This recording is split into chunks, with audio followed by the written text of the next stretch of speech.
Now Dinah, the daughter Leah had borne to Jacob, went out to visit the women of the land. When Shechem, son of Hamor the Hivite, the ruler of that area, saw her, he took her and raped her. His heart was drawn to Dinah, daughter of Jacob. He loved the young woman and spoke tenderly to her. And Shechem said to his father Hamor, "Get me this girl as my wife." When Jacob heard that his daughter Dinah had been defiled, his sons were in the fields with his livestock, so he did nothing about it until they came home. Then Shechem's father Hamor went out to talk with Jacob. Meanwhile, Jacob's sons had come in from the fields as soon as they heard what had happened. They were shocked and furious because Shechem had done an outrageous thing in Israel by sleeping with Jacob's daughter, a thing that should not be done. But Hamor said to them, "My son Shechem has his heart set on your daughter. Please give her to him as his wife. Intermarry with us, give us your daughters, and take our daughters for yourselves. You can settle among us. The land is open to you.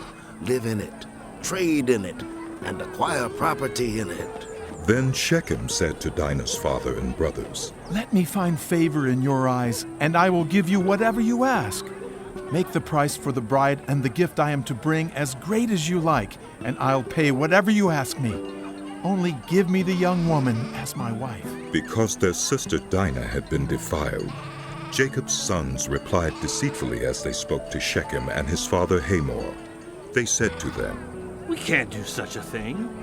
We can't give our sister to a man who is not circumcised. That would be a disgrace to us. We will enter into an agreement with you on one condition only, that you become like us by circumcising all your males. Then we will give you our daughters and take your daughters for ourselves. We'll settle among you and become one people with you.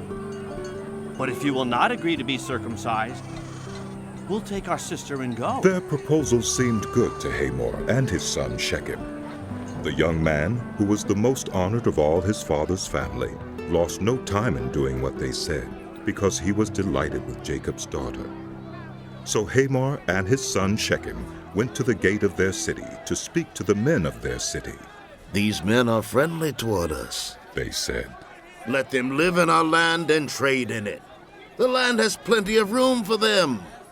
"We can marry their daughters, and they can marry ours. But the men will agree to live with us as one people, only on the condition that our males be circumcised, as they themselves are. Please, please listen to me. Won't their livestock, their property, and all their other animals become ours? So let us agree to their terms, and they will settle among us." All of the men who went out of the city gate agreed with Hamor and his son Shechem, and every male in the city was circumcised.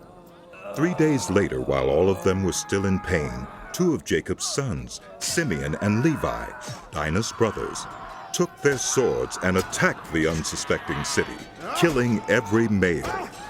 They put Hamor and his son Shechem to the sword and took Dinah from Shechem's house and left. The sons of Jacob came upon the dead bodies and looted the city where their sister had been defiled. They seized their flocks and herds and donkeys and everything else of theirs in the city and out in the fields. They carried off all their wealth and all their women and children, taking as plunder everything in the houses. Then Jacob said to Simeon and Levi, "You have brought trouble on me by making me obnoxious to the Canaanites and Perizzites, the people living in this land. We are few in number, and if they join forces against me and attack me, I and my household will be destroyed." But they replied, "Should he have treated our sister like a prostitute?"